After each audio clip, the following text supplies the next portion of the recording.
السلام علیکم۔ آج ہم ایک بہت ہی اہم موضوع پر بات کر رہے ہیں۔ جی وعلیکم السلام۔ سورۃ البقرہ کی آیت 62 ہے اور ساتھ ہی اس کی تفسیر کا ایک حصہ ہمارے سامنے ہے۔ اس میں ایمان، عمل صالح اور اللہ کے اجر کا ذکر ہے۔ بالکل، اور خاص طور پر کچھ گروہوں کا نام لے کر بات کی گئی ہے۔ جی، تو مقصد یہ سمجھنا ہے کہ نجات کے لیے اصل چیز کیا ہے اس تفسیر کی روشنی میں۔ چلیں شروع کرتے ہیں۔ پہلے آیت کا مفہوم دیکھ لیتے ہیں۔ بے شک جو لوگ مسلمان ہیں یا یہودی یا نصرانی یا صابی، جو کوئی بھی اللہ پر اور قیامت کے دن پر ایمان لائے گا اور نیک عمل کرے گا تو ایسے لوگوں کے لیے ان کا اجر ان کے رب کے پاس ہے، اور ان پر نہ کوئی خوف ہوگا اور نہ وہ غمگین ہوں گے۔ یہ تو ہوا ترجمہ۔ جی، اب تفسیر میں جو پہلا نقطہ ہے، ان الذین آمنوا، یعنی جو ایمان لائے۔ ہاں، اس کے بارے میں کیا خاص بات ہے؟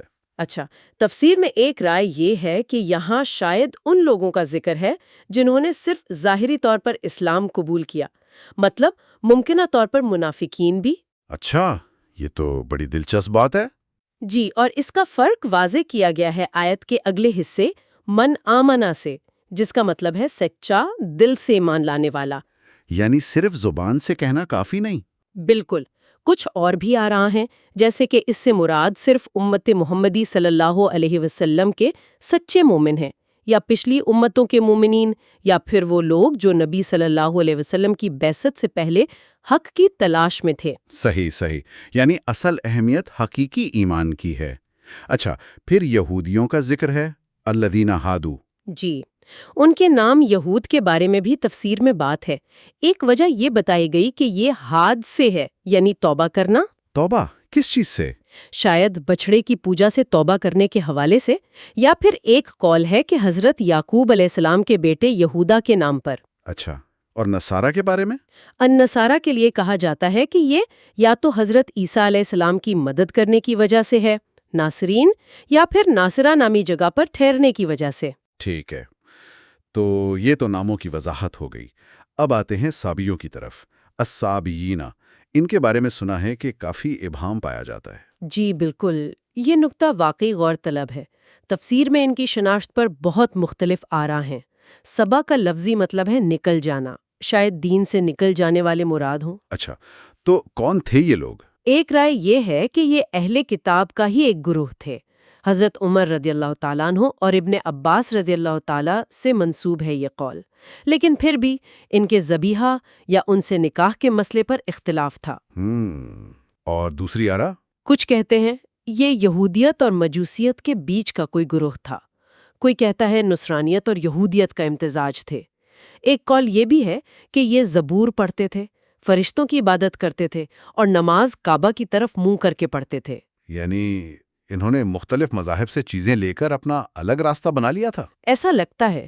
تفسیر کے مطابق گویا انہوں نے مختلف ادیان سے کچھ حصے لے کر اپنا ایک الگ دین بنا لیا تھا۔ تو ان کی شناخت اتنی غیر واضح ہے، شاید یہی بات اہم ہے کہ آیت اصل میں گروہ پر نہیں کسی اور چیز پر زور دے رہی ہے۔ بالکل، اور وہی آیت کا اگلا اور سب سے اہم حصہ ہے، من آمن باللہ والیوم الآخر وعمل صالحا، یعنی اصل شرط یہ ہے جو اللہ پر اور آخرت کے دن پر ایمان لایا اور نیک عمل کیے۔ جی ہاں، یہی نجات کی بنیاد ہے۔ تفسیر کہتی ہے کہ یہ ایمان سچا ہونا چاہیے، دل اور زبان دونوں سے، اور عمل صالح بھی۔ بھی۔ ایک اور گہری بات جو تفسیر میں ملتی ہے وہ تزکیہ قلب و قالب ہے، یعنی دل اور جسم دونوں کی پاکیزگی سے کامل ایمان تک پہنچنا۔ کامل ایمان، اس کی کوئی مثال؟ جی، کچھ احادیث کا حوالہ بھی دیا گیا ہے، جیسے نبی کریم صلی اللہ علیہ وآلہ وسلم سے سب سے زیادہ محبت رکھنا، دوسروں کے لیے وہی چاہنا جو اپنے لیے چاہتے ہیں، یا اپنی زبان سے نکلی کسی بری بات پر شرمندہ ہونا، یہ سب کامل ایمان کی نشانیاں ہیں۔ سبحان اللہ، تو یہ ہے اصل معیار، اور ان لوگوں کے لیے انعام وہی آیت کا اختتام ہے۔ فَلَهُمْ أَجْرُهُمْ عِنْدَ رَبِّهِمْ وَلَا خَوْفٌ عَلَيْهِمْ وَلَا هُمْ يَحْزَنُونَ۔ ان کے لیے ان کے رب کے پاس ان کا اجر ہے، اور ان پر نہ کوئی خوف ہوگا اور نہ وہ غمگین ہوں گے۔ جی، یعنی جنت، اللہ کا قرب اور قیامت کے دن مکمل امن و سکون، جبکہ اس دن کافر اور غافل لوگ خوف اور حسرت میں مبتلا ہوں گے۔ تو خلاصہ یہ ہوا کہ یہ آیت اور تفسیر ہمیں یہ سکھا رہی ہے کہ اصل چیز اللہ پر، آخرت پر سچا ایمان اور نیک عمل ہے، بالکل۔ چاہے کوئی کسی بھی نام یا گروہ سے پہچانا جاتا ہو، یہودی، نصرانی، صابی یا ظاہری مسلمان۔ اصل کسوٹی یہی ہے۔